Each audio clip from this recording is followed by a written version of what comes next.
What's up everyone, Ben with the BTC Sessions here, and this is your daily session.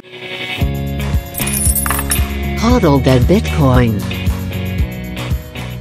Alright, before we dive into the news, I just want to remind you guys, head over to my website, btcsessions.ca. There, if you'd like to, you can book your own one-on-one BTC session with me, and you can just fill out the fields down below, and I'll get an email. You can talk about anything you like, Bitcoin, we can talk about setting up wallets, property security, really whatever you want to cover.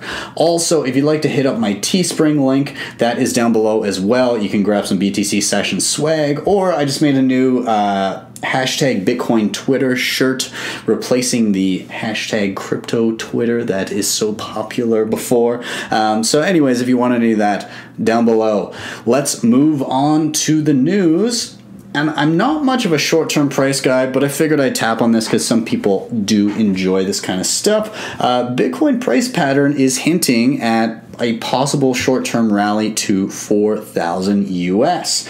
Now, it appears that we have formed, according to Coindesk, a bull flag, which, again, I'm not much of a TA guy, but you can see the formation right here in the examples down below. And essentially, they're saying that if we break a level above 3630, then that would confirm a breakout, and we would be looking at an upper kind of target as $4,000. Now, on the opposite side of that, if we were to break downwards below 3546, then we'd probably be heading down close to around 3,400 US. So again, I tend to be a little bit more of a long-term thinker. I don't look at much TA. I don't look at much in the short term because I'm just hodling here, waiting for years to come. But hey, to each their own. Let's move on.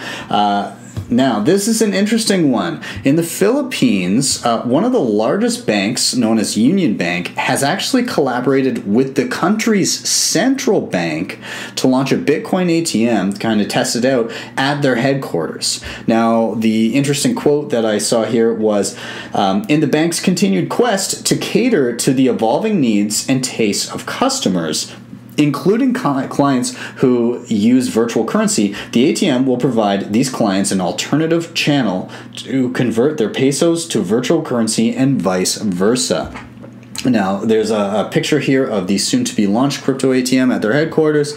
Now, it should be noted that the Philippines itself has not really had a hard-line stance against cryptocurrency in general at all. In fact, there's been pretty open to it with the regulators. There's a number of cryptocurrency companies that are set up there. They just kind of have to make sure that they do follow the rules, which include things like registering with the central bank, making sure they're doing their KYC AML, and making sure that there's no terrorist financing happening through their services.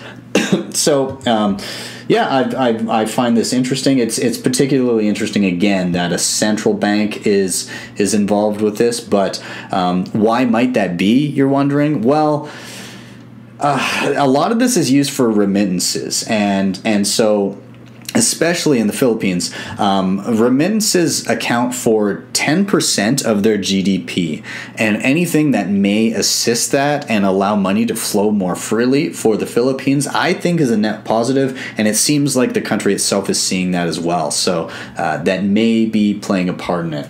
So anyways, let's move on here to the next one. This one's fun. The Financial Stability Board.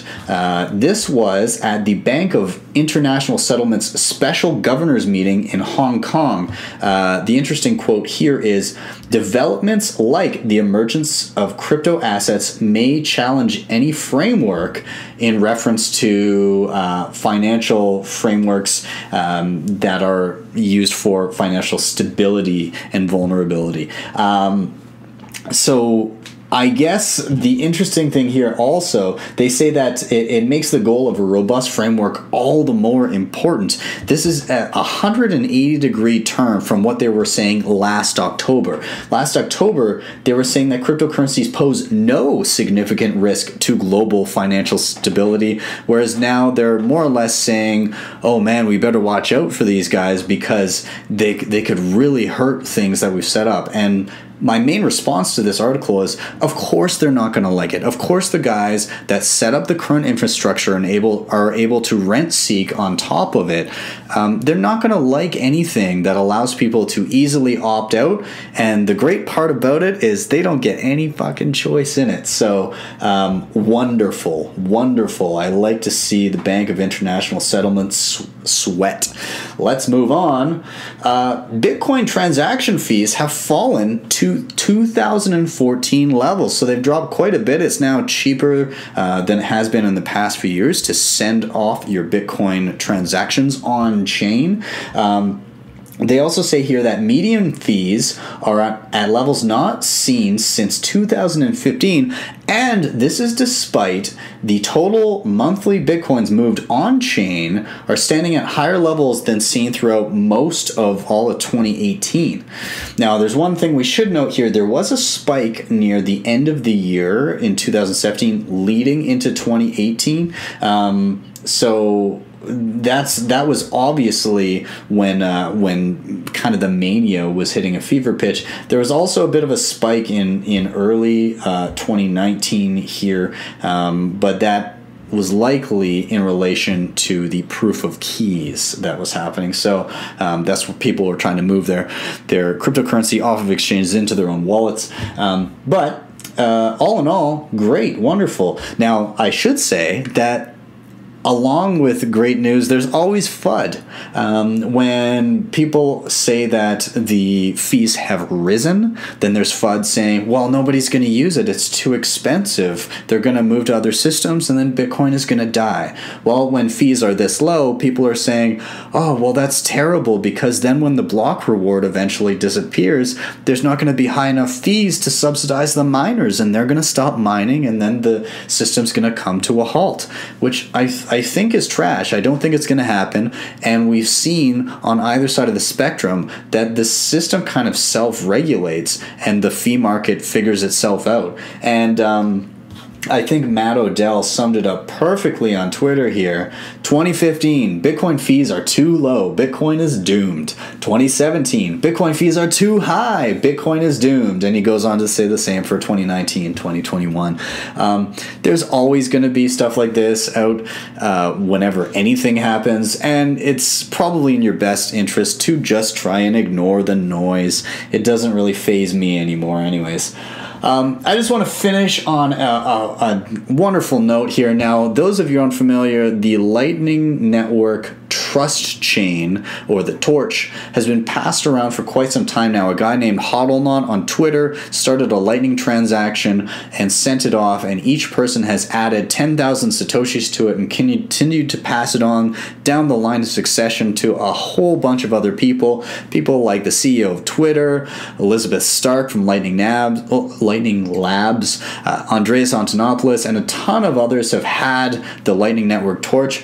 And I just want to give a shout out to Justin Sun, the founder of Tron, that he would really use the opportunity of getting the Torch to make sure that he focused on the technology of Lightning and shone a light there, as opposed to, hashtagging the shit out of it to shill Tron and BitTorrent and shitty tokens, because, that would just be really opportunistic. It would be unfortunate if anybody did that. Luckily, he really resisted the urge to do things like that, or something stupid like tagging Courtney Cox for whatever fucking reason.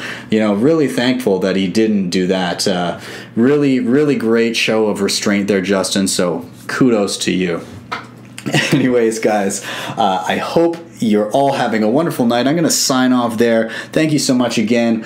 Please do remember to hit up the website, and links to everything I talked about today are down below. I will see you guys tomorrow for your daily session.